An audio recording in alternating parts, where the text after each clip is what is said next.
सभी को सादर प्रणाम। मैं पंकज सिंह यादव, केंद्रीय हिंदी संस्थान हैदराबाद केंद्र की तरफ से आप सभी का इस संगोष्ठी में हार्दिक स्वागत एवं अभिनंदन करता हूँ। एक बहुत ही यूनिक विषय जो हम लोग कभी इस विषय के बारे में सोच भी नहीं सकते थे और अपने पिछले वक्तव्य में प्रोफेसर सलील बाबूराव कुलकर्णी सर इस बात पर लगातार हम लोग का ध्यान ले आ जाए कि क्यों एक दौर में कि हम अलग अलग विषयों पर उसके एक दिशामूलक विमर्श के तहत शोध का कार्य करते थे, अध्ययन का कार्य करते थे। लेकिन अब मौजूदा समय में हम अपने साहित्य को कैसे मूल्यांकन करते हैं, कैसे देखते हैं, उसके लिए कौशल विकास जो NEP 2020 के तहत जो ये शब्द पॉइंट किया हुआ है उसके अंतर्गत लगातार इस पर अध्ययन और विश्लेषण का काम चल रहा है। उसी एक कड़ी में, उसी एक सीरीज में ये जो विषय रखा गया है साहित्य के माध्यम से मूलभूत कौशल विकास, इसके अंतर्गत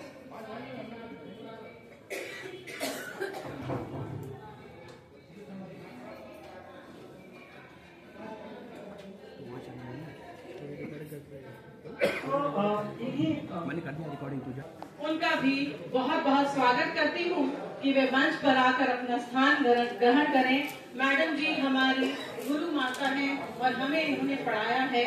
हिंदी महाविद्यालय से मैडम जी का एक अटूट रिश्ता है। इन्होंने 28 वर्ष हिंदी महाविद्यालय में पाठन यानी कि पढ़ाया लिखाया है और जो भी इन्होंने कुछ भी पढ़ाया है हमें, वो हमें आज भी याद है। भारतीय काव्यशास्त्र, पाश्चात्य काव्यशास्त्र की शिक्षा ये हमें दिया करती थी वहाँ पर। और आज भी मैडम आपके शब्द मेरे कानों में गूंजते हैं और मुझे बहुत अच्छा लगता है कि हमें ऐसे दिग्गजों ने पढ़ाया है। सुमनलता जी को कौन नहीं जानता, इनको कई सम्मान जो है प्राप्त हुए हैं और इन्होंने कई अनुदित कृतियों का हिंदी से तेलुगु में अनुवाद किया है तथा तेलुगु से हिंदी में भी अनुवाद किया है। इनके कई साझा संकलन भी हैं और अन्य अनुवादकों के साथ और आशु अनुवाद में भी ये बहुत अच्छी तरीके से पारंगत है। ऐसी विभूति को बारंबार मेरा नमस्कार है, स्वागत है महोदया, आपका बहुत बहुत प्रथम सत्र में स्वागत है। इसके उपरांत मैं वक्ता गणों से आग्रह करूंगी। उसमें प्रथम है डॉक्टर जे आत्माराम, एसोसिएट प्रोफेसर हिंदी विभाग हैदराबाद विश्वविद्यालय। आपका बहुत बहुत स्वागत है, मंच पर आकर अपना स्थान ग्रहण करें। इसके उपरांत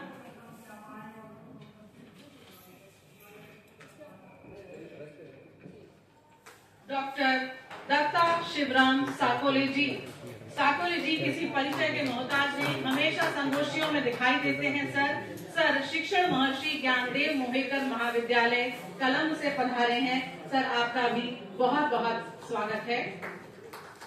इसके उपरांत डॉक्टर रूपाचारी सरोजनी नायडू वनिता कॉलेज नामपल्ली हैदराबाद से हमारे बीच पधारी हैं। मैडम जी आपका बहुत बहुत स्वागत है, मंच पर आकर अपना स्थान ग्रहण करें। उनका नाम क्या दिया हुआ?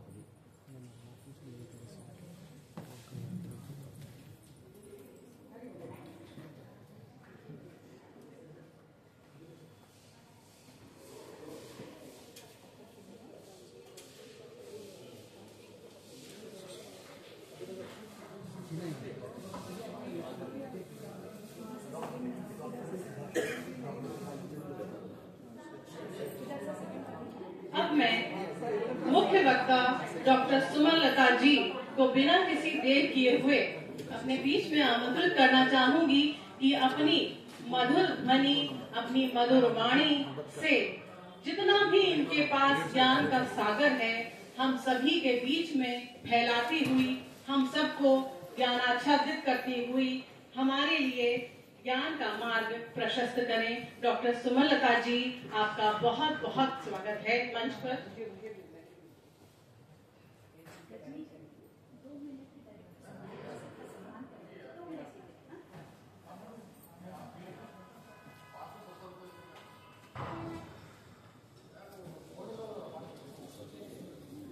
इतनी बड़ी बड़ी विभूतियां हमारे बीच में हैं तो सम्मान तो बनता ही है, इसीलिए सर्वप्रथम इनका सम्मान होगा। उसके बाद इनके मुखारविंद से हम ज्ञान की धारा को अपने सभी के बीच में प्रवाहित कराने का परामर्श लेंगे।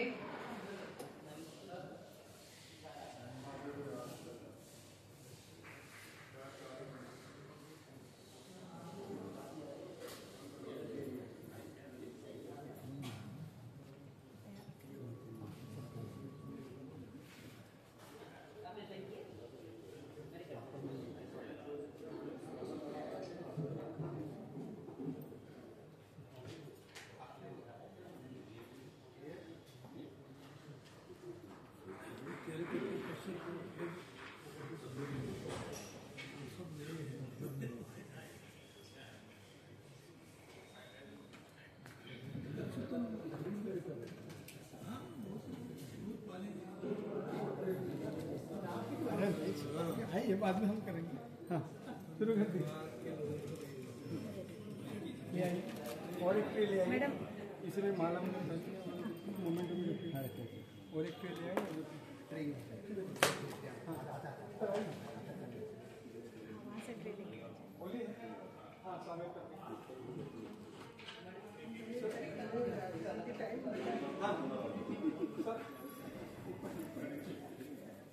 हमारे प्रथम सत्र की अध्यक्षा प्रोफेसर माणिक्यम्बा जी का स्वागत प्रोफेसर कुलकर्णी जी करेंगे। निदेशक महोदय, केंद्रीय हिंदी संस्थान आगरा, बहुत बहुत स्वागत है। आप सभी का बहुत बहुत स्वागत है। आप सभी को बहुत बहुत शुभकामनाएं।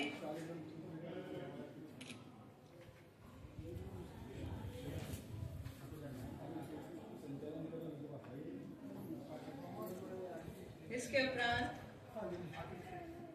सत्र के मुख्य वक्ता डॉक्टर सुमन लता जी का स्वागत, मैडम जी का स्वागत सत्कार। मैडम ने न जाने कितने स्वागत लिए हैं, न जाने कितना सत्कार हुआ है। मैडम सच में आप एक महान विभूति हैं, जिसका स्वागत सत्कार हम क्या करेंगे। आपकी आत्मा ही इतनी पवित्र है कि आपको सुनते देखते ही ऐसा लगता है कि ईश्वर हमारे सन्मुख बैठकर हमें ज्ञान दे रहा है। बहुत बड़ी बात है मैम ये, और आप हमारे बीच में हैं। बहुत बहुत धन्यवाद मैम।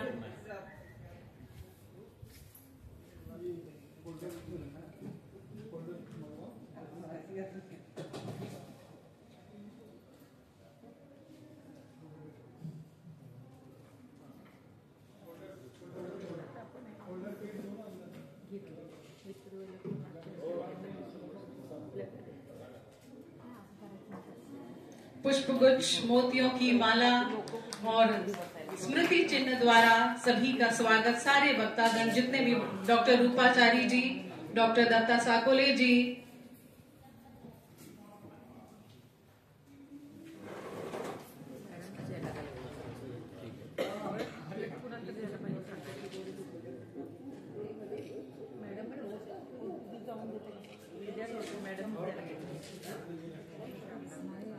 डॉक्टर जे आत्माराम जी,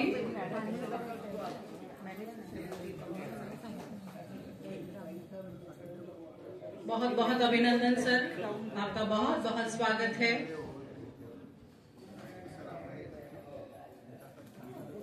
भारतीय परंपरा बड़ी अनूठी है।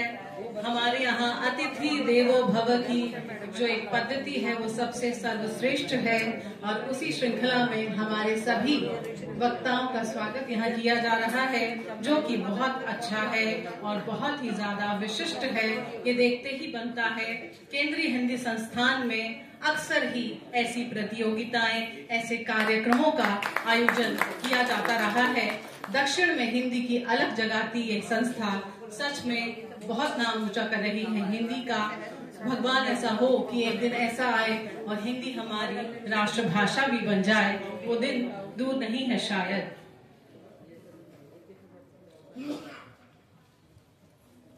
अब मैं हमारी मुख्य वक्ता डॉक्टर सुमन लता जी से आग्रह, निवेदन, जो कुछ भी करना चाहूंगी कि आशीर्वचन प्रदान करें मैडम जी। और समय भी बता दीजिए।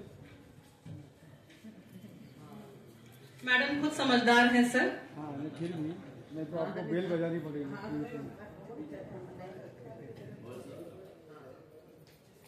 वैसे तो आपने घोषणा कर दी थी, शायद सभी ने सुना भी होगा।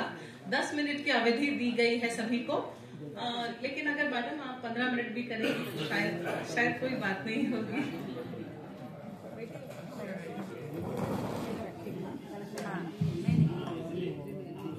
धन्यवाद। आत्मवत् सर्वभूतानि, ये जो है हमारा सूत्र वाक्य कि मैं जिस आत्मा मेरे अंदर है वही आत्मा हम सब में है। ये हलों का पर्यायवाची नहीं है, बल्कि हम सबको आत्मा समझकर अभिवादन कर रहे हैं। और सभी आत्माओं की एक ही रूप होती है परमात्मा की ओर जाने के लिए। जैसे कि अपनी बाबूराव कुलकर्णी जी ने कहा है, डॉक्टर ऋषभदेव शर्मा जी ने कहा है, बहुत सारे ऐसे पॉइंट्स आ गए हैं जिनको मैं छूना नहीं चाह रही हूँ, क्योंकि वह अपने आप में पिष्ट पेशल है। यूके इंग्लैंड के प्रधानमंत्री रहे बेंजामिन डिज़रायली। बेंजामिन डिज़रायली अपने आप में बहुत बड़े साहित्यकार हैं और वे पहले और आज तक के ज्यूइश प्राइम मिनिस्टर रहे हैं। ये उनकी विशेषता है। उनका जिक्र मैं इसलिए आरंभ में कर रही हूँ कि उन्होंने कहा है कि जो प्रधानमंत्री के रूप में और एक ज्यूइश व्यक्ति के रूप में उन्होंने जो जो तनाव देखे हैं, अनुभव किया है, वे कहते हैं कि whenever I feel like reading a new novel, I start writing a novel। ये उनकी बहुत बड़ी विशेषता है अपने अनुभवों के आधार पर। और उन्होंने रोमांटिक नॉवल भी लिखे हैं। ये एक अपने आप में बहुत महत्वपूर्ण तनाव के लिए आज जो हम देख रहे हैं, आज जो अपने चारों ओर के समाज में जो विशेषकर युवा वर्ग अनुभव कर रहे हैं, इसका कारण क्या हो सकता है। आज आपने जो विषय दिया है, सबसे पहले मैं आपको अभिनंदन करती हूँ और आपने मुझे एक वक्ता के रूप में बुलाया है, इसके लिए अभिवादन करती हूँ कि आज यह विषय जो है, अगर भाषा विज्ञान की दृष्टि से ही हम देखेंगे, यानी तो इसके लिए जो अंग्रेजी में हम पासिंग ऑफ द सेंटेंसेस के पढ़ते थे, तो यहाँ पर साहित्य, माध्यम, विकास, मूलभूत, कौशल, ये 5 शब्द आए हैं। इन सबको एक के साथ एक जोड़ते हुए हमें जाना है। मूलभूत शब्द को हम पहले लेंगे तो इसका मतलब है कि हमारे अंदर एक कौशल है जो हमें पशु से अलग करता है। आहार निद्रा भय में गुणानाम, ये जो बात है, तो पक्षी के बोल वहीं तक रुक गए हैं, पशुओं के बोल वहीं पर रुक गई है, लेकिन मनुष्य होने के नाते हमने एक भाषा का विकास किया है। भाषा का विकास करने के बाद उसमें हमने कौशल को हासिल किया है और उस कौशल को हासिल करने के लिए हमने जो जो पड़ाव पार किए हैं, ये सब एक मानव का इतिहास है। और अंत में आती है हमारी लिपि, जो लिपिबद्ध करने की। तो कहाँ हम लोग, हमारे अंदर जो कौशल है, सबसे पहले ध्वनि विज्ञान को हम पढ़ाते हैं। शायद मैं आपको भाषा विज्ञान ही पढ़ाई थी और काव्यशास्त्र पढ़ाया था, तो सबने मुझसे पूछा है कि दोनों ऐसे सब्जेक्ट आप कैसे पढ़ा रही हैं। तो मैंने कहा पढ़ाते समय उसे हम रोचक बनाएंगे तो रोचक होगा, और उसका परिणाम आज आप देख रहे हैं। यहाँ पर संयोजक के रूप में, संचालिका के रूप में बैठी हैं जो मेरे विद्यार्थी, उसी ने घोषणा की है और कहा है कि मैडम आप 15 मिनट ले सकते हैं। तो रजनी ये लोगों में जो है एक धारणा बिठाएगी कि मैडम है इसलिए आप ग्रेस समय दे रही हैं। ऐसी बात नहीं है, मैं हूँ जो हूँ। तो ये जब हम साहित्य के माध्यम से, तो मैं आपको बिल्कुल जो आध्यात्मिक या इन सबको मैं नहीं ले जा रही हूँ, आपको मैं ले जाऊंगी अपने बचपन की ओर। सबसे पहले हमारी माँ हमारा विकास करती है, हम उसे पहचानते हैं। जब माँ को पहचानते हैं तो वो हमारे पिताजी से पहचान करवाती है और बाकी लोगों से पहचान करवाती है। बाद में यह माँ का कौशल हम पर आता है जब वो पूछती है कि तुम्हारी बुआ कौन है, तो हम दिखाते हैं, यानी रिश्ता, सामाजिक बंधन, पिताजी, दादा, दादी, नाना, नानी। भारतीय भाषाओं में जितने रिश्ते हैं उतने शब्द हैं, इसीलिए एक मैंने कविता लिखी है, सिमट गए हैं। आज क्या हुआ है कि सारे रिश्ते सिमट गए हैं अंकल और आंटी में। जो मम्मी एंड डैडी नहीं है वो अंकल और आंटी बन गए हैं। हर कोई अंकल और आंटी नहीं है ना। हमारा मामा अलग है, फूफा अलग है, मामी अलग है, बुआ अलग है, जो हमारे खून के रिश्ते होते हैं। इसीलिए मुझे आज किसी को याद है या नहीं मुझे नहीं मालूम, जब कोई मर जाता है, सॉरी इस संदर्भ में मुझे नहीं कहना चाहिए, लेकिन मैं बता रही हूँ कि कोई अपने पारिवारिक नाम के कोई मर जाते हैं तो हम उसका शौच मनाते हैं, लेकिन हमारे खून के रिश्तेदार मर जाते हैं तो 3 दिन का शौच होता है। 3 दिन का शौच मनाना जो है केवल अपनी माँ और पिताजी के जो हमारे खून के रिश्ते हैं उनके लिए हैं। यानी जितने रिश्ते हैं उतने शब्द हैं। भाषा का कौशल है यहाँ पर, और ये भाषा का कौशल हम वहां पर जब जैसी जैसी माँ जो है हमें पहले बताती है कि छोटे छोटे जो हमारे पद होते हैं, यानी तो हम तोतली बोली में बोलते हैं।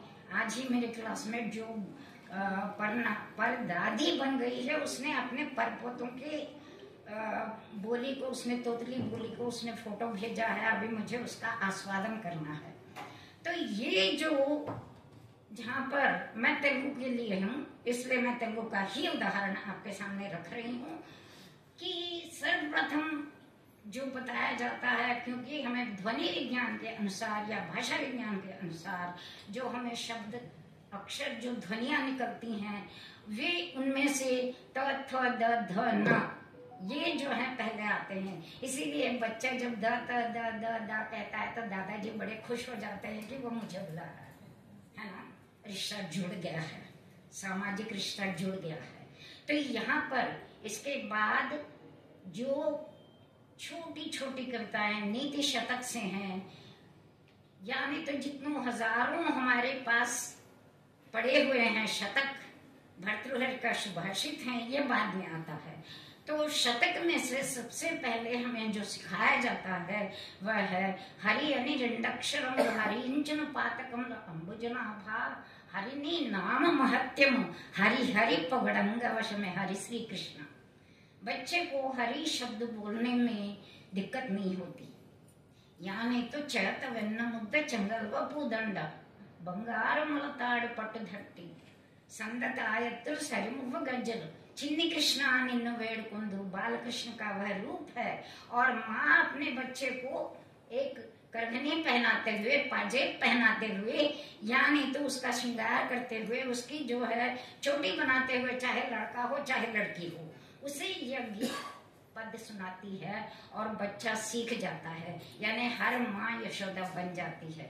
यशोदा जब बनती है तो सूर उमड़ पड़ता है, उसके अंदर वात्सल्य का भाव आ जाता है।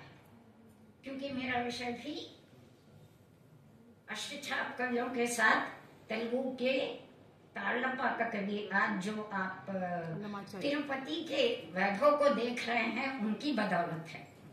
तो उन्होंने जो किया है और यहाँ पर बोला है, फिर थोड़े से बड़े हो गए हैं, खेल कूद कर रहे हैं।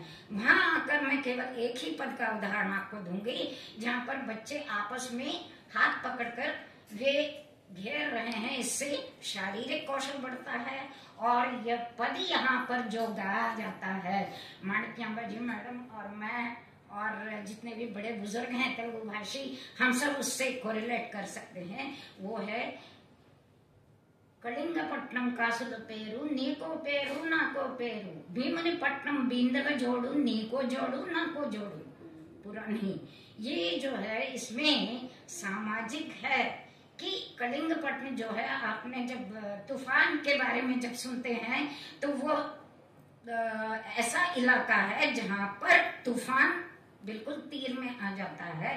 तो वहां से कासुल पेरू यानी ये जो गिनियों की माला लाए हैं, तो एक तेरे लिए एक मेरे लिए, है ना, मिल बांटने की है।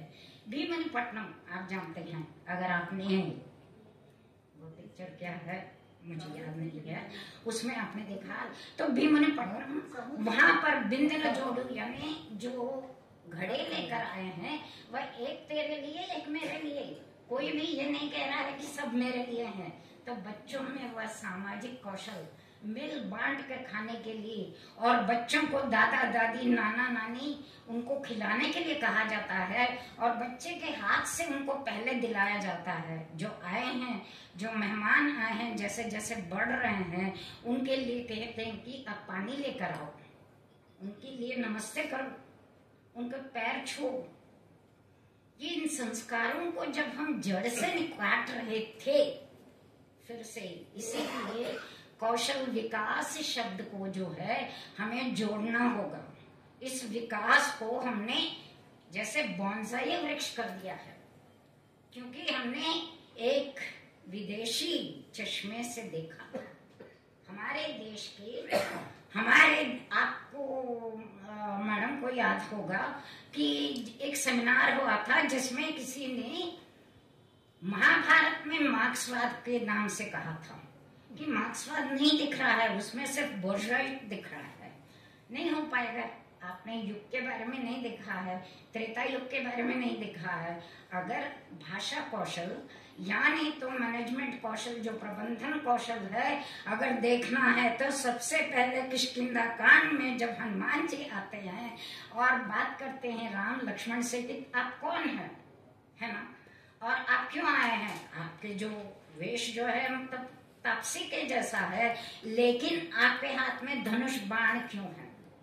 तब वे जब जो वार्तालाप चलता है, ये अलग बात है कि वो संधि में अपने आप में बन जाती है।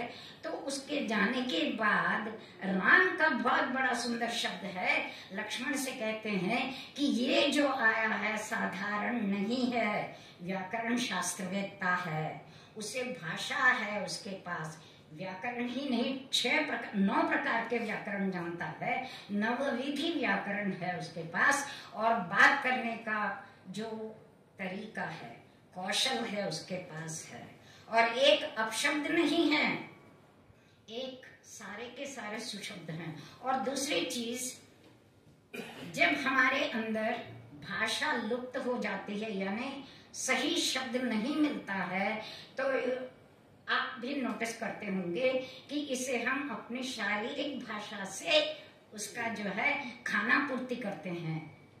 कहते हैं कि कहीं पर उसने भौहें नहीं उठाई है, सीधा देखते हुए उसने बात किया है।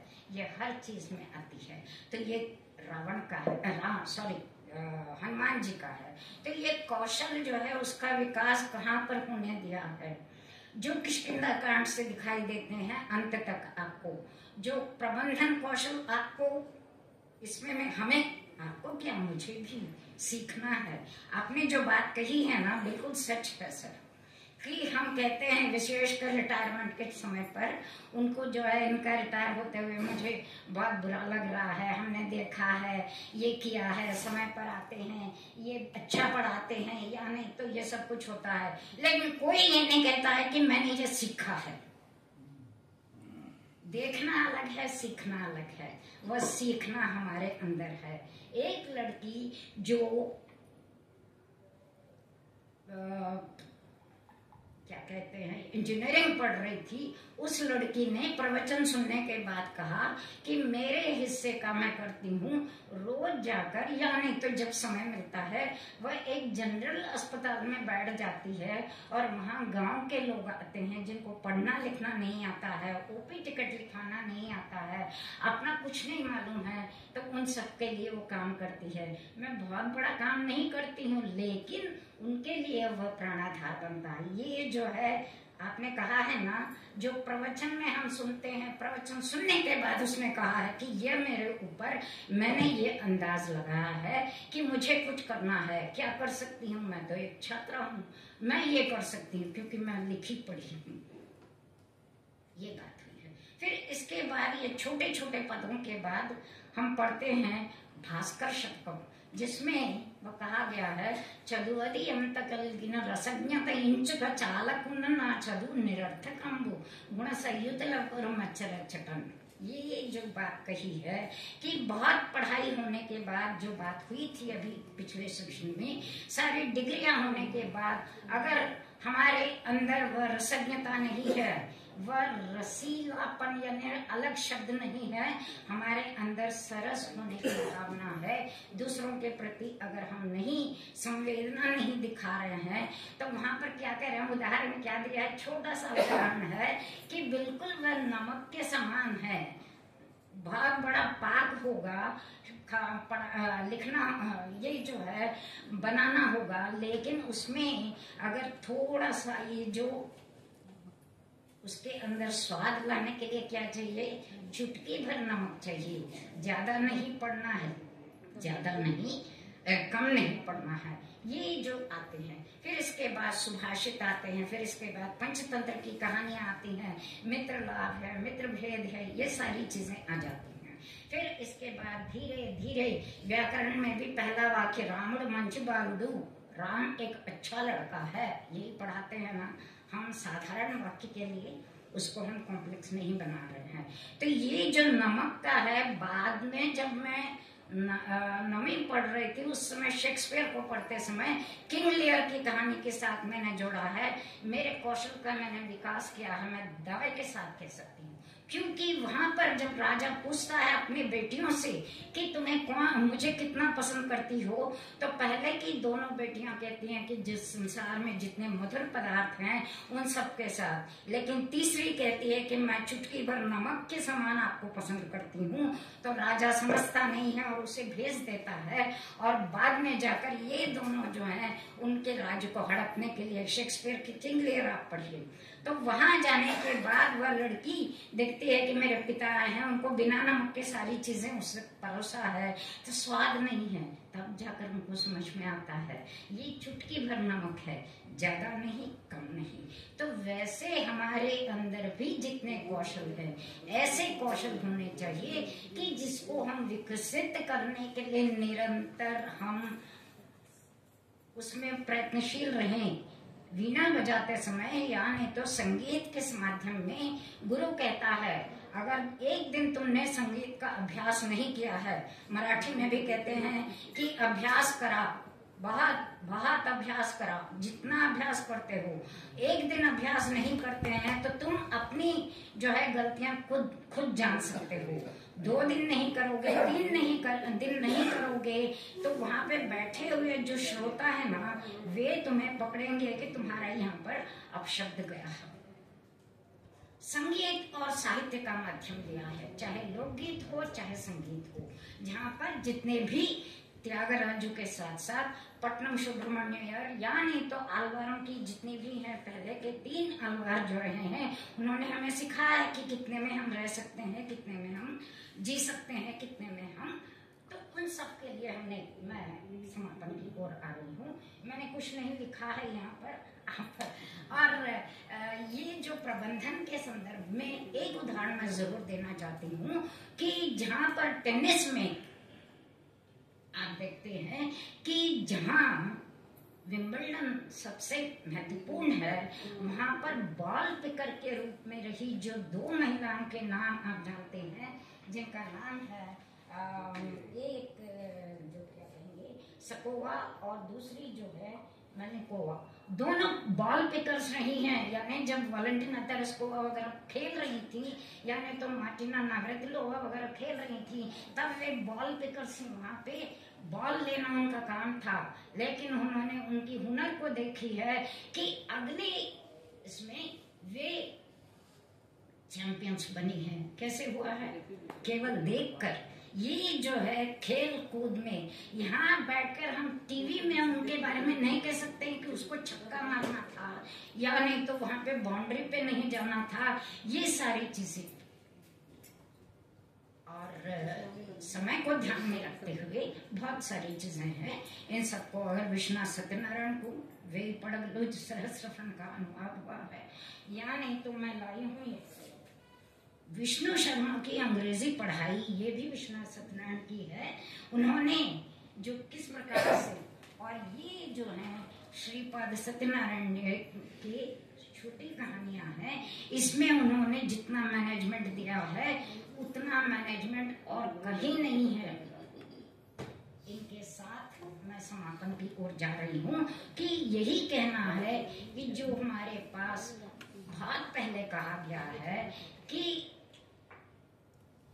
जो हमें सिखाता है गुरु, हमारा एक चौथा हिस्सा सिखाता है। शिष्यम संब्रह्मचारिणभ्यः, अपने दूसरों के साथ एक चौथा हिस्सा सीखता है। शिष्य अपना समेधयः, अपने मेधा के कारण जुटाता है। तो चौथम का तो एक जो चौथा हिस्सा है कि उसके अंत में काल क्रमेण च, काल के साथ आज हमने सुना है तो बहुत कुछ सीखा है। ये हमारे अंदर यानी रिसेप्शन जो रहता है ये कभी भी फिलअप नहीं होना है। इनके साथ साथ सॉरी मैम, ये मैं यहाँ पर समापन नहीं कहूंगी, मैं कहूंगी कि अगली कड़ी आप सुनेंगे। यह एक निरंतर प्रवाह के रूप में, नदी के रूप में है। नया पानी आता है तो पुराने पानी को हटना ही पड़ता है। धन्यवाद कि आपने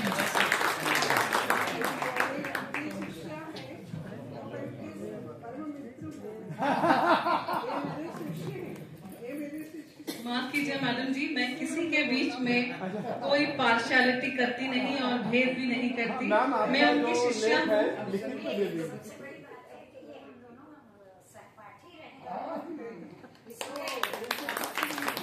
दोनों ही अव्वल दर्जे की विदुषियां हैं और मैं किसी के बीच में भेद नहीं करती। मैं होती ही कौन हूँ मैम। माफ कीजिएगा अगर मैंने आपकी भावनाओं को आहत किया तो मैं माफी चाहती हूँ मैम। आगे बढ़िए जी मैडम जी, आपने हर विषय को बड़ी ही बारीकी से समझाया, बहुत बहुत धन्यवाद। जैसे कि बच्चे के विकास का उदाहरण, बुजुर्गों का उदाहरण, समाज का उदाहरण, भाषा की अनभिज्ञता का उदाहरण, इशारों का उदाहरण, व्याकरण का हो गया मैम, हो गया बस। जी मैम, रसज्ञता का उदाहरण और बड़ा ही सूक्ष्म निरीक्षण करते हुए इन्होंने समाज से हमें जोड़ा है। समाज में किस प्रकार व्यक्ति हिलता डुलता है। सच में व्यक्ति को व्यक्ति होने की तमीज एक गुरु ही सिखाता है, क्योंकि गुरु के बिना हम ऐसे होते, माता पिता चलना सिखाते हैं लेकिन गुरु हमें क्या करना है, कैसे करना है, इसका दृष्टिकोण स्थापित करने का परामर्श देता है, ज्ञान देता है। इसके उपरांत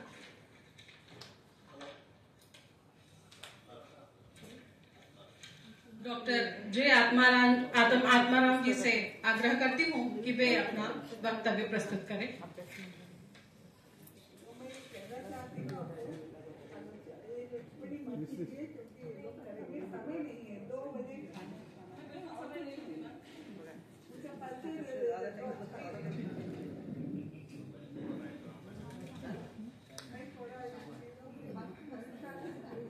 परम श्रद्धेय गुरुवर आदरणीय मानिकिमा मैडम, आदरणीय श्रीमलता मैडम, परम आदरणीय निदेशक महोदय कुलकर्णी सर, क्षेत्रीय निदेशक महोदय मानोडे सर, परम मित्र प्रकाश जी,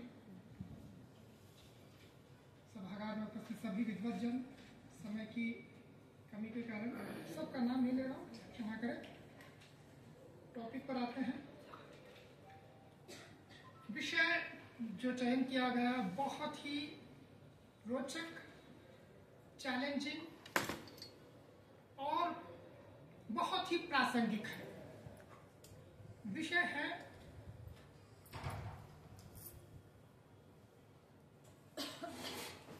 तेलुगु या दक्षिण भारतीय भाषाओं के साहित्य के माध्यम से मूलभूत कौशल का विकास। हम हिंदी भाषा के माध्यम से कौशल का विकास तो जानते हैं। मूलभूत कौशल क्या होते हैं? LSRW यानी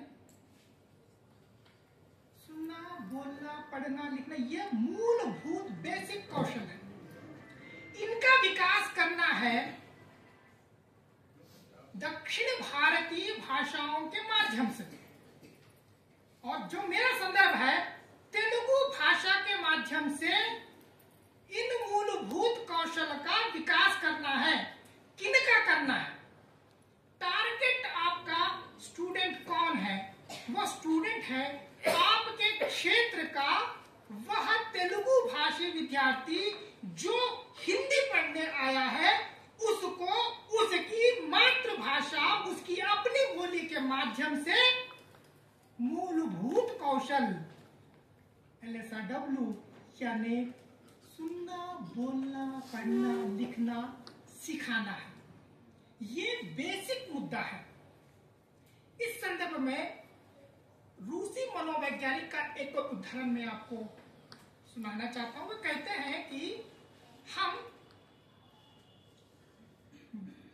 भाषा को दुनिया को समझने के लिए सीखते हैं। भाषा सीखकर दुनिया को समझने की दक्षता हासिल करते हैं। भाषा हमें समझने, चिंतन करने, विश्लेषण करने, कल्पना करने, अनुमान करने की दक्षता हासिल कराता है। यानी भाषा केवल सुनना, बोलना, पढ़ना, लिखना नहीं है, इसमें एक और कौशल शामिल करना होगा, तभी पूर्ण होगा। वह है समझना। बहुत हम बाजार में बैठते हैं, बहुत सारी ध्वनियां आती हैं, लेकिन हम जिससे भाव कर रहे हैं, जिससे बात कर रहे हैं, उसकी ध्वनि सुनते हैं, समझते हैं, तब हम उसको रिप्लाई करते हैं। यानी सुनना यानी समझना है, तभी अब सुनना है।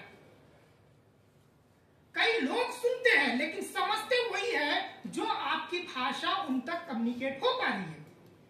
यही बात बोलने पर भी लाती है। जब बोलते हैं तो समझकर बोलना है। आप जो बोल रहे हैं, हम जो भी अनर्गल बातें करेंगे, नहीं समझेगा तो उसका कोई अर्थ नहीं है। बोलने में भी समझना शामिल है, थिंकिंग शामिल है, वो सार्थक होना चाहिए, तभी बोलना है। यही बात आप पढ़ने लिखने के साथ भी लागू कर सकते हैं। ये है बेसिक मूलभूत कौशल।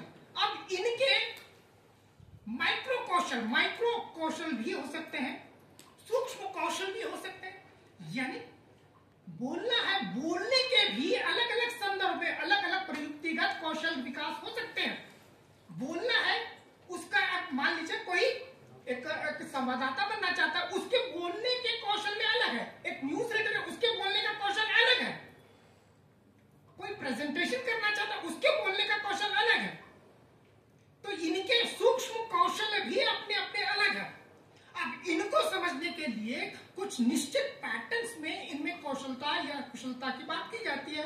इन्हें कहा जाता है कुछ एक्टिव स्किल्स होते हैं, कुछ पैसिव स्किल्स होते हैं, कुछ रिप्रेजेंटिव स्किल्स होते हैं, कुछ प्रोडक्टिव स्किल्स होते हैं। ये सभी अलग अलग कैटेगरीज में इनको बांटा जाता है।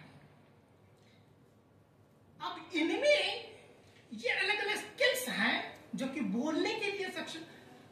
अब हमारा लक्ष्य क्या है? क्योंकि केंद्रीय हिंदी संस्थान का जो मुख्य लक्ष्य है, हिंदीतर भाषी क्षेत्रों में हिंदी को समृद्ध करना, हिंदी के पठन पाठन को बढ़ाना।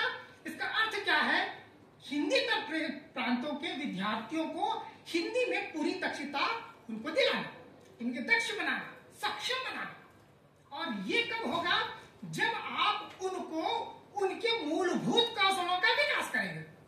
अब हिंदीतर क्षेत्रों में, जैसे मैं अपने अनुभव से, मैंने जिस तरह से हमारे यहाँ इंटीग्रेटेड IMA कोर्स चलते हैं, इंटीग्रेटेड MA कोर्स में मुझे अवसर मिला है 2 सेमेस्टर में तेलुगु भाषी विद्यार्थियों को हिंदी पढ़ाने का।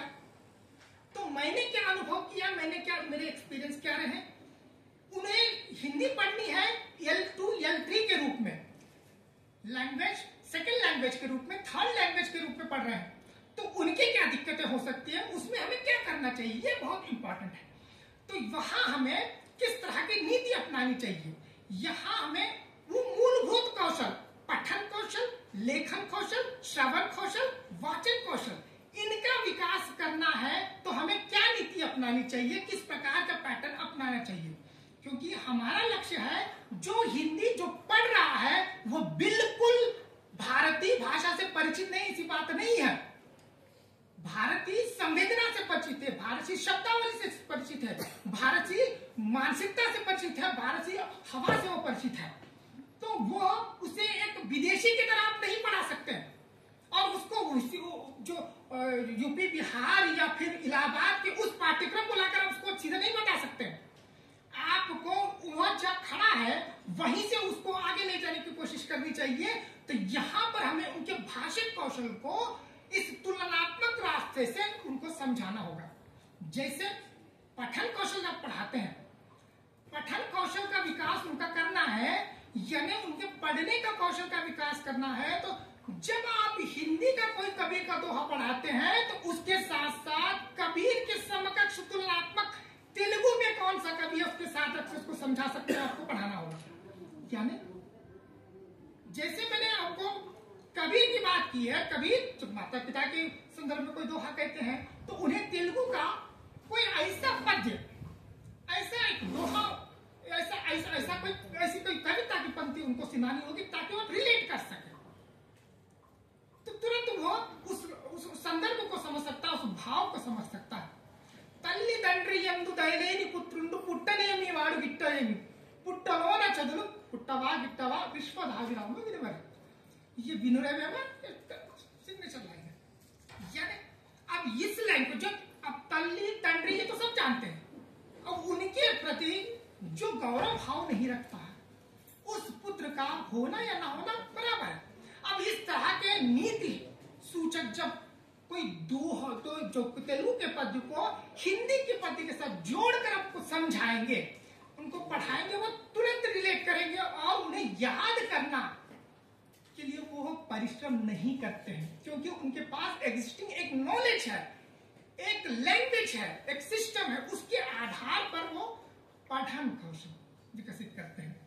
लेखन कौशल की बात होती है तो लेखन कौशल के लिए भी आप लेखन में जिस तरह के लय, ताल और रिदम की जरूरत पड़ती है जो दोहे में देखते हैं, उसी प्रकार के दोहे को आप तेलुगु से किसी कवि के माध्यम से आप उन्हें समझाएंगे तो बहुत ही आसानी से समझ जाएंगे। जैसे आप एक उदाहरण देता हूं, आपने बुरा तो देखा नहीं चला, बुरा तो मिला कोई, ये तो आप सभी जानते हैं। जब ये बताते हैं तो उसके साथ साथ आप एक तेलुगु का कोई एक पद्य सुना दे, जैसे तप्पु लेम्नो वारु तंडो पतंडालु पूर्व जनला केल्ला नुंडु तप्पु तप्पु लेम्नो वारु तला तप्पु लेम्नो विश्वधाविराम विनरम। अब ये जब बात कहते हैं तो तुरंत वो कैच कर लेता है उसको है। अब हिंदी कठिन नहीं लगती है, हिंदी उसे कठिन नहीं लगती क्योंकि ये सारे शब्द तप्पू तप्पू उसको तमिल में भी समझ में आएगा, तेलुगु में भी समझ में आएगा, हिंदी में भी समझ में आएगा।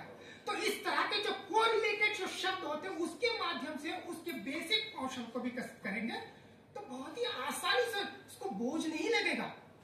इसी प्रकार श्रवण कौशल, श्रवण कौशल में भी आप ध्वनि को ध्यान में रखते हुए ऐसे कुछ ऐसे पद्यों के माध्यम से हिंदी को इंट्रोड्यूस करवाए, जैसे उप्पुलेनी पूरा हीनम रुचुలకు पप्पुलेनी किंडी फलము లేదు अप्पुलेनी वाड़े अधिक संपन्नुंडु विश्वधाविराम विनरम। जिसके पास जिस कर्जा नहीं होता वह सबसे संपन्न व्यक्ति होता है। और उप्पू उप्पू यानी नमक, बिना नमक के तो आप किसी सब्जी का स्वाद ही नहीं चख सकते।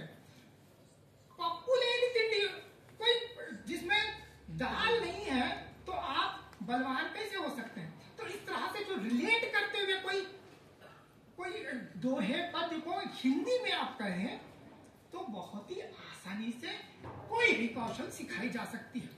और इसके लिए हमें क्या करना है, दरअसल सर मैं आपको बहुत बहुत बधाई देता हूँ, ये जो बहुत महत्वपूर्ण विषय है, क्योंकि हम हिंदी को जन जन की भाषा कहते हैं, अखिल भारत की भाषा कहते हैं, विश्व भाषा कहते हैं। तो विश्व भाषा का मतलब ये नहीं है, या भारतीय भाषा का ये मतलब ये नहीं कि हम केवल उत्तर प्रदेश या हिंदी प्रदेश की भाषा उस बोली की भाषाओं को दक्षिण में पढ़ा। दक्षिण में भी जो साहित्य लिखा जा रहा है उसका अनुवाद आप यहाँ के लोगों को पढ़ा। आप इंडियन लिटरेचर में या इंग्लिश लिटरेचर में, इंग्लिश साहित्य में आप लिटरेचर पढ़ते हैं तो आप शेक्सपियर, शेली, कीट्स को ही नहीं पढ़ते हैं, आप वहाँ भारत के रचनाकारों को भी पढ़ते हैं, टैगोर को पढ़ते हैं, आर.के. नारायण को पढ़ते हैं, सरोजिनी नायडू को पढ़ते हैं। ये इंडियन है। वैसे ही जब तेलुगु भाषी को हिंदी पढ़ा रहे हैं तो तेलुगु भाषा के जो उत्कृष्ट साहित्य है उसका हिंदी आप उन्हें पढ़ाए तो या क्योंकि हिंदी केवल उत्तर भारत की भाषा नहीं है, वो संपूर्ण की भाषा है तो संपूर्ण भारत का अस्तित्व भी उसमें झलकना चाहिए। हमें अपनी भाषा के माध्यम से, हमारे रचनाकारों के माध्यम से हिंदी को पढ़ाई जाए तो हमें हिंदी बोझ नहीं लगेगी, बल्कि हम बहुत ही मजे से, आनंद के साथ हिंदी का अध्ययन करेंगे। धन्यवाद।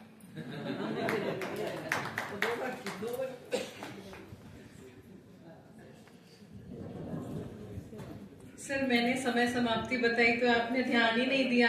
मैडम ने एक बार बोला, आपने धन्यवाद कह दिया। मैडम जी, अब आप ही बोल दीजिए और मुझे इस अपराध से जो है अलग कर दीजिए। माफी चाहती हूँ सर, आप बहुत अच्छा बोले और आपने हर विषय को, और इतने ज्ञान से लबरेज लोग हमारे बीच में हैं, लेकिन इनको सुनने का वक्त नहीं है। बहुत बड़ी और बुरी बात है ये। अगर काश ऐसा थोड़ा और समय होता, थोड़ा और बढ़ जाता तो थोड़ा और अच्छा लगता। अब मैं बिल्कुल देर न करते हुए डॉक्टर दत्ता शिवराम साकोले जी को आमंत्रित करती हूँ।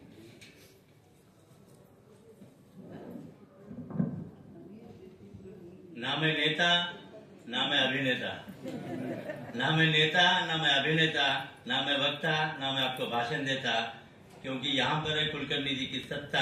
मेरा नाम है डॉक्टर साकोले दत्ता। मेरा नाम है।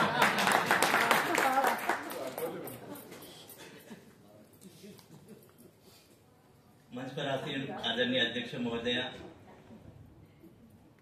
ये जो विषय है, मैंने जो अभी एक शेर कहा, वो एक कौशल्य है, और वो कौशल्य मेरे गुरु डॉक्टर रेखा शर्मा जी यहाँ बैठे हैं। कुलकर्णी जी, 95 में मैं जब महाराष्ट्र से हैदराबाद आया था, मुझे हिंदी बोलने नहीं आती थी, जिनके कारण मैं इतनी अच्छी हिंदी बोल सक रहा हूँ।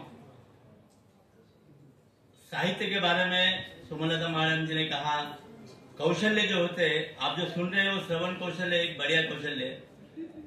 साहित्य के बारे में मैं अगर कहूँ, अंधकार है वहां जहां आदित्य नहीं, अंधकार है वहां जहां आदित्य नहीं, मुर्दा है वो देश जहां साहित्य नहीं, जहां साहित्य नहीं।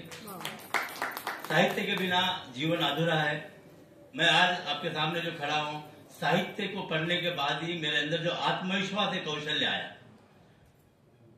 और ये आत्मविश्वास सिर्फ पढ़ने से नहीं, श्रवण करने से, किसी गुरु की आज्ञा का पालन करने से, जिसमें मैं अगर आपको कहूं, जैसे कुलकर्णी जी ने कहा कि हमारे संत साहित्य में बहुत सारे कौशल्य है।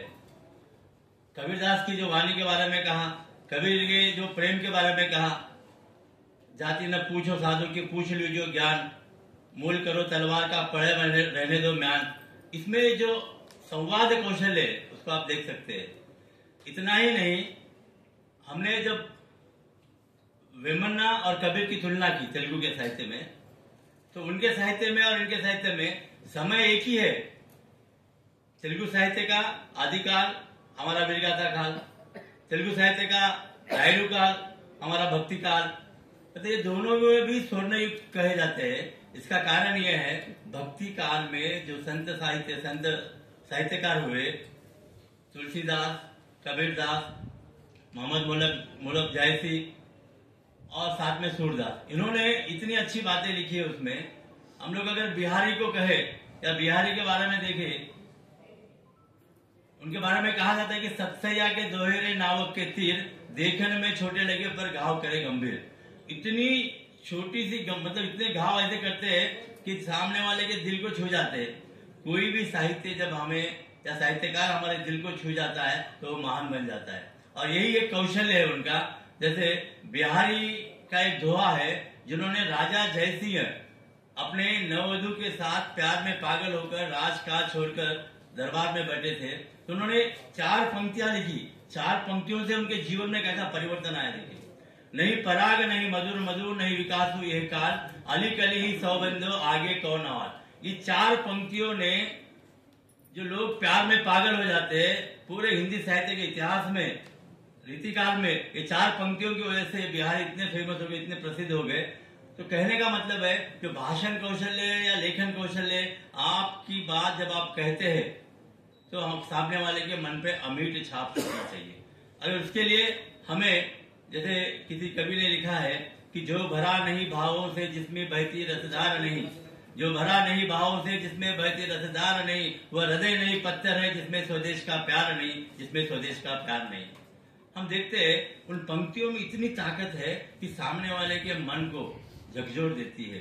जैसे संत साहित्य ने हमारे यहाँ कोल्हापुर से हमारे भाई बहन पधारे हैं, उनको सबको पता है संत नामदेव ने जो पंक्तियां लिखी थी, कौन सी थी? नाचू कीर्तनाचा रंगी, ज्ञान दीप लाओ जगी। संत नामदेव पूरे देश में घूमते रहे कीर्तनों के माध्यम से, भजनों के माध्यम से, और इतना मग्न बना दिया लोगों को। जैसे स्वामी समर्थ ने भी, रामदास ने भी अपने पंक्तियों के माध्यम से जो संगठन कौशल्य, मानसिक और शारीरिक और आध्यात्मिक, ये तीनों बातों को जोड़कर उन्होंने लिखा है। अगर हम उनके कौशल्य को पढ़ते, आज मैंने अभी कहा कि मैं आपके सामने एक कौशल्य इसलिए हूँ, इसलिए कि मैंने गुरु से सीखा। वो जो पढ़ाते थे तो हम इतने मंत्रमुग्ध हो जाते थे, आज हम बोल पा रहे हैं।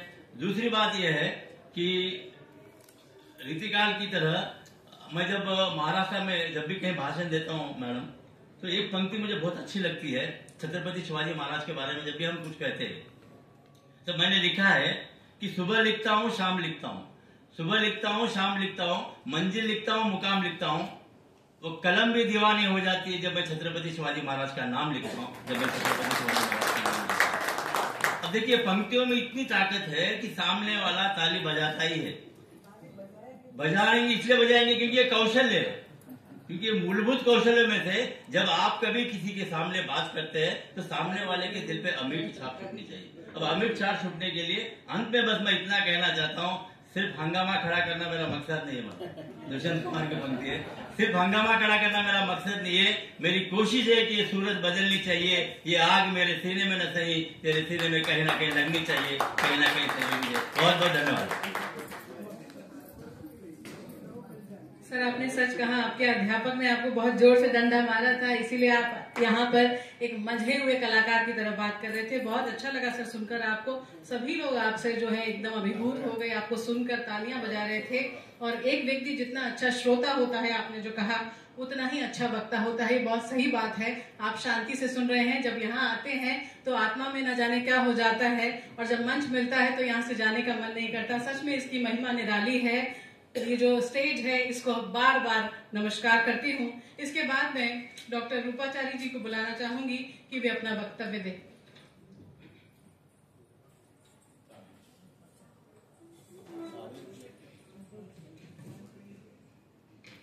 नमस्कार, आप सबको मैं प्रणाम करती हूँ। मैं सरस्वती नायडू वनिता महाविद्यालय की हिंदी की अध्यापिका हूँ, और आज जो 2 दिवसीय राष्ट्रीय संगोष्ठी साहित्य के माध्यम से मूल कौशल विकास मुख्यतः दक्षिण भारत के साहित्य की विशेषता संदर्भ में कार्यक्रम का जो आयोजन किया गया है, उसमें यानी इसमें हमें प्रस्तुत करने के लिए, इस अवसर देने के लिए मैं बहुत धन्यवाद देती हूँ।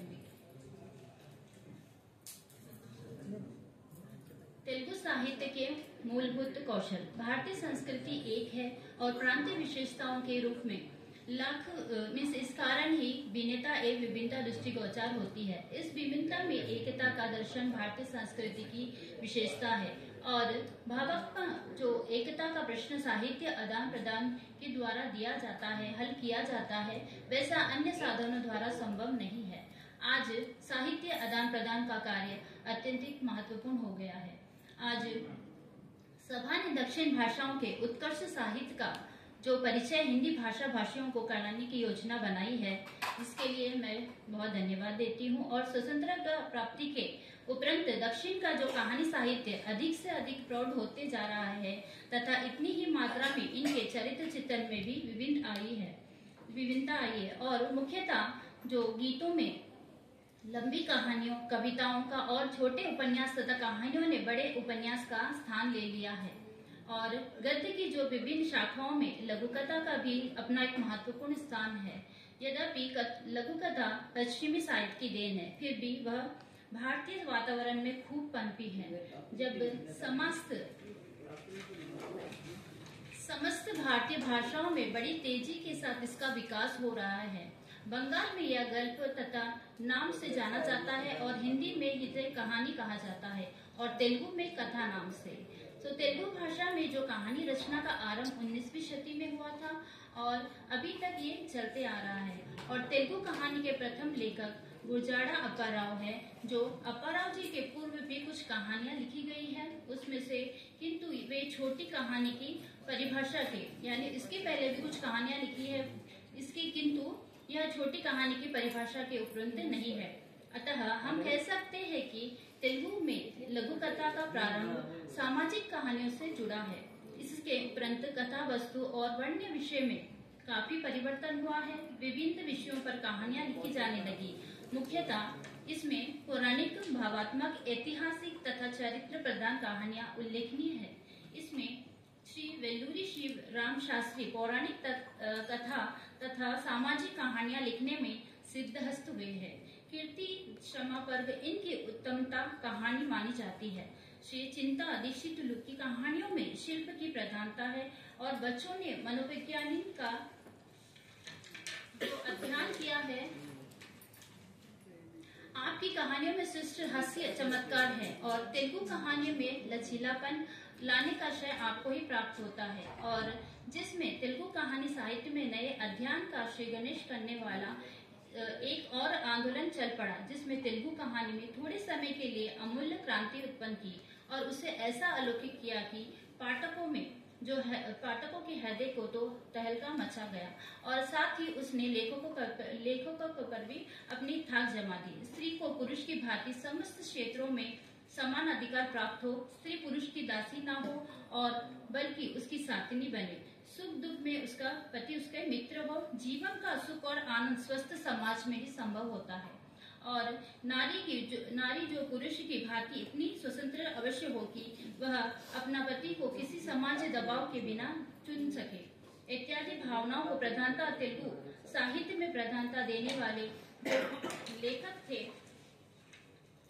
श्री गुड़ीपट्टी वेंकटचलम का साहित्य जगत में प्रवेश हुआ। इन्होंने उपयुक्त विषयों को कथा वस्तु बनाकर दर्जनों कहानियां लिखी और वे सब प्राय संग्रह में भी प्रकाशित है। उनमें से कंटिकल्लव, अश्रुतहरा और अदृष्टम, किस्मत, चलम कथलु आदि विशेष रूप से उल्लेखनीय है। यौन संबंधित समस्याओं पर भी श्री धनीकोंडा, हनुमंतराव तथा भारद्वाज ने सुंदर कहानियां प्रस्तुत की है। कहानी में जो प्रधानता, कल्पना और जो भावना को प्रमुखता देने वाले कहानीकारों में श्री अडवी बापीराजू, इन्होंने बहुत से ऐसे कहानियां लिखी है और इसमें से इनकी कहानियों में कलात्मक और सौंदर्य का चित्र उच्च कोटि को पाया जाता है। तेलुगु कहानी में कोमलता और सरलता लाने का श्रेय इन्हीं लोगों को जाता है।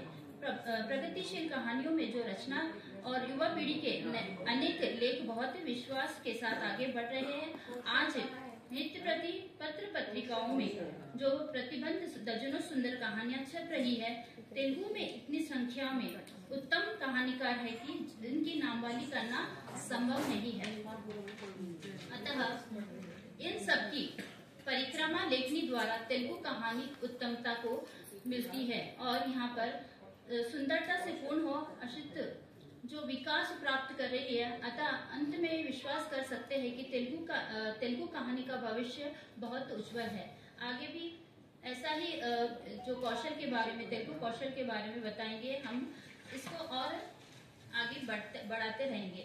और मुझे इस अंत में ये कहना है कि सभी सभागृहों को सादर प्रणाम और धन्यवाद।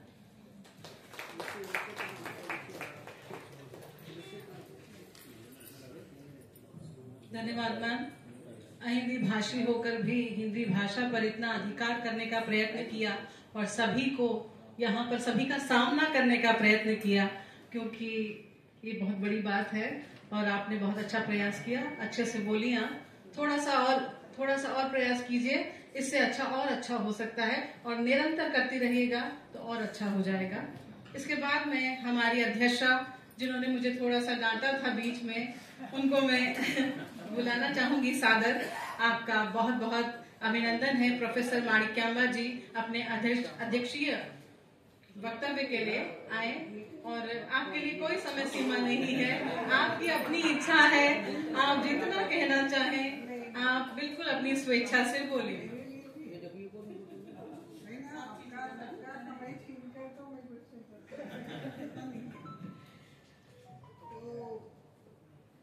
सभा को नमस्कार, सबको नमस्कार। क्योंकि संक्षिप्त करना है, नियम मेरे लिए भी है, और भूखे भजन होई गोपाला, भजन ही नहीं हो सकता तो ये तो भाषण है, भयंकर भाषण है। तो इसलिए तो मैं थोड़ी 2-3 चीजें बताकर छोड़ दूंगी, क्योंकि अच्छे जो है अभी युवा है जिनको पेपर प्रेजेंट करना है, उन्हीं को नहीं दिया जा सका समय, मैं क्यों लूं, मैं नहीं लूंगी। इसलिए कि तेरा साई तुझ में क्यों, जो ऊपर में बास कस्तूरी का मिरग जो फिर भी ढूंढेगा, कबीर का एकदम ऐसा नहीं मिल सकता है, मगर मिलता जुलता मिलता है, मिलता जुलता भारतीय भाषा में हर भाषा में मिलता है। बस हमारे श्रीमद् भागवत में इंदु गलडंदु लेडनी संदेहము వరదు చక్రి సర్వోపగతుడు ఎందెందు వెదకి చూచిన అందందే కలడు दानवाग्रणी विंटे। हे राजा, जो कंस महाराजा को कह रहे हैं प्रहलाद यहाँ है यहाँ नहीं है, ऐसा नहीं कह सकते हैं, वो सर्वव्याप्त है, सर्वोपगतुंड। जहां जहां तुम ढूंढोगे वहां वहां वो मिलेंगे। तो जब आप इस तरह अपनी भाषा में उसको समझाएंगे, जैसे कि उसके बाद जो मृग है उसके नाभि में है वो आप समझाएंगे, मूलभूत जो भाव है वो समझ में आ जाएगा, और जो छात्र है वह समझ सकेगा।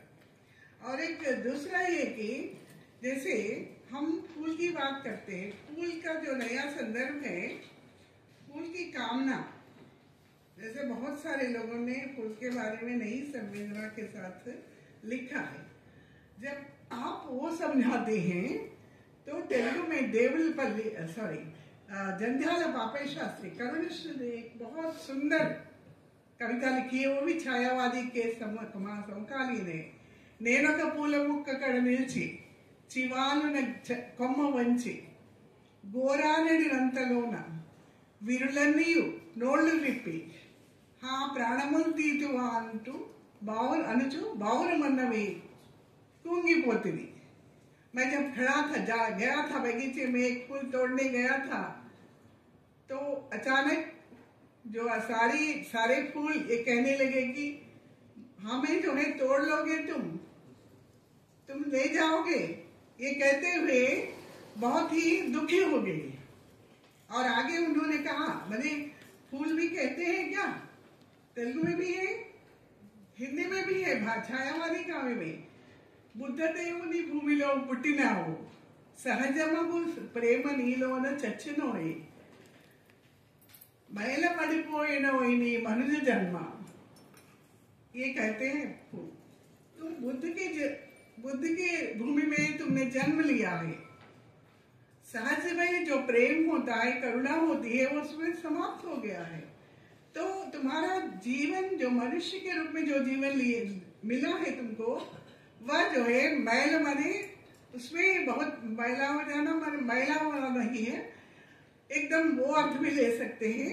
तो ये तुम्हारा जन्म जो है निरर्थक हो गया, कलंकित हो गया है तुम्हारा मनुष्य जन्म, ये बोलते हैं। तो आप कई छायावादी कवियों के, कन्नड़ साहित्य, किसी भी भारतीय साहित्य में ऐसी कविताओं को जोड़ सकते हैं।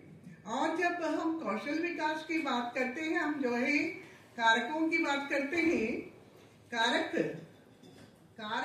समझाना हिंदी में भाषा कौशल की बात कर रहे हैं। हम जो है हिंदी वाले जो हिंदी भाषी हैं, जब हिंदी पढ़ते हैं उनको कई सारी समस्या आती है। कारक की भी कहीं का है, कहीं वो है, क्या है, उसके लिए एक सिस्टमैटिक आप कुछ बना नहीं है।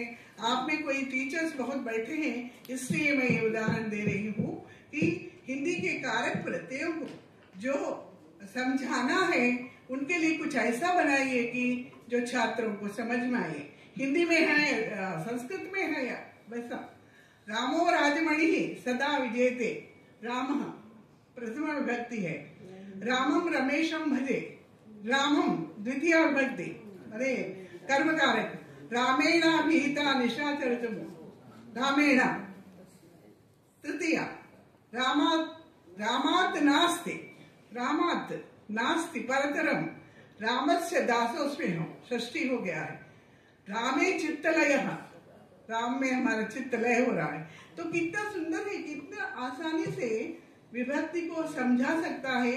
मैं समझती हूँ कि हिंदी भाषियों को करना चाहिए, मगर हम पढ़ा रहे तो हमें भी कोशिश करके इस तरह कुछ पढ़ाना चाहिए। और एक बच्चे, मेरा समय हो जा रहा है, मैंने तो मेरे लिए 7 मिनट दिया है, तो नहीं इसमें जैसे परसर्ग है, उपसर्ग है, प्रीफिक्स, सफिक्स। प्रीफिक्स कौन है, कौन सा प्रीफिक्स है नहीं मालूम है लोगों को। प्रीफिक्स कहाँ लगता है, सफिक्स क्या होता है। कारक को भी सफिक्स कह देते हैं, कारक सफिक्स नहीं होता है। जैसे सुंदर है, सुंदरता, वो है परसर्ग। तो ये विवरण देना जरूरी है। उपसर्ग क्या है, उपसर्ग के बारे में भी संस्कृत में बहुत सुंदर श्लोक है।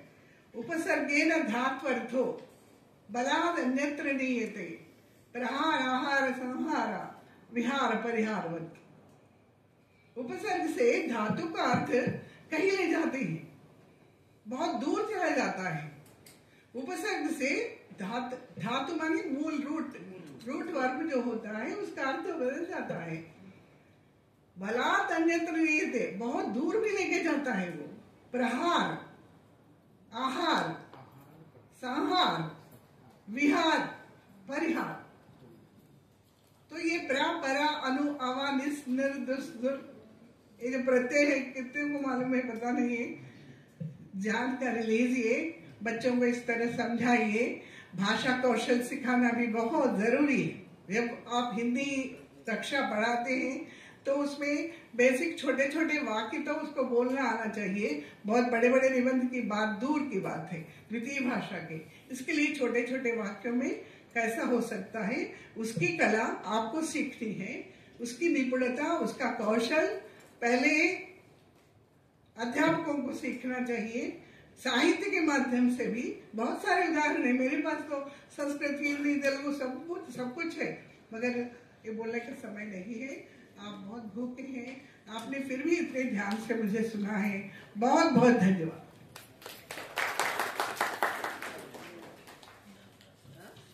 धन्यवाद मैम, आपने फूल की कल्पना, इतना विस्तृत कल्पना जगत, इस पर बात की।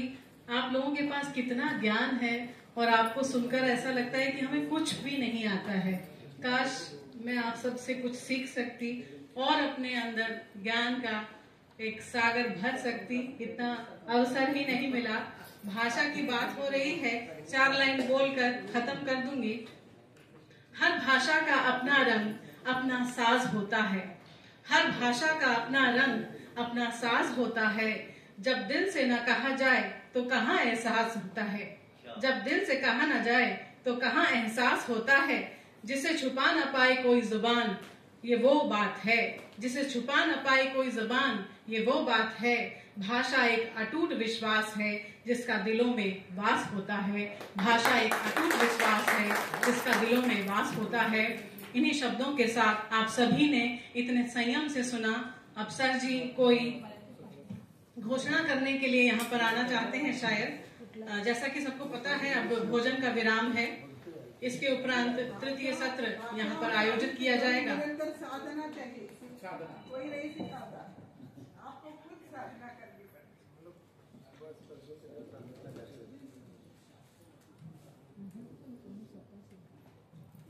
मैं सर को आमंत्रित करती हूँ कि वे कार्यक्रम के प्रति, सत्र के प्रति अपना धन्यवाद ज्ञापित करें। धन्यवाद मैम। आज के इस प्रथम तकनीकी सत्र जिसका विषय था तेलुगु साहित्य में मूलभूत कौशल, इस छत्र की अध्यक्षता कर रही प्रोफेसर माणिक्यम्बा मणि जी, पूर्व हिंदी विभाग अध्यक्ष उस्मानिया विश्वविद्यालय। मैम आपका बहुत बहुत आभार, बहुत बहुत धन्यवाद। आपने बहुत ही अल्प समय में, कम समय में तेलुगु साहित्य के बारे में, वहाँ के अंतर्गत आने वाली समस्याओं के बारे में और उसके मूलभूत कौशल के बारे में अपनी बात रखी। मैम आपका बहुत बहुत आभार।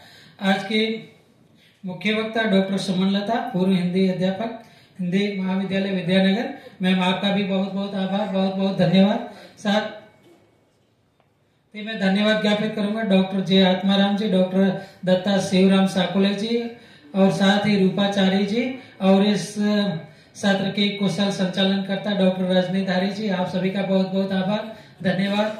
आप सभी भोजन के लिए सादर आमंत्रित है।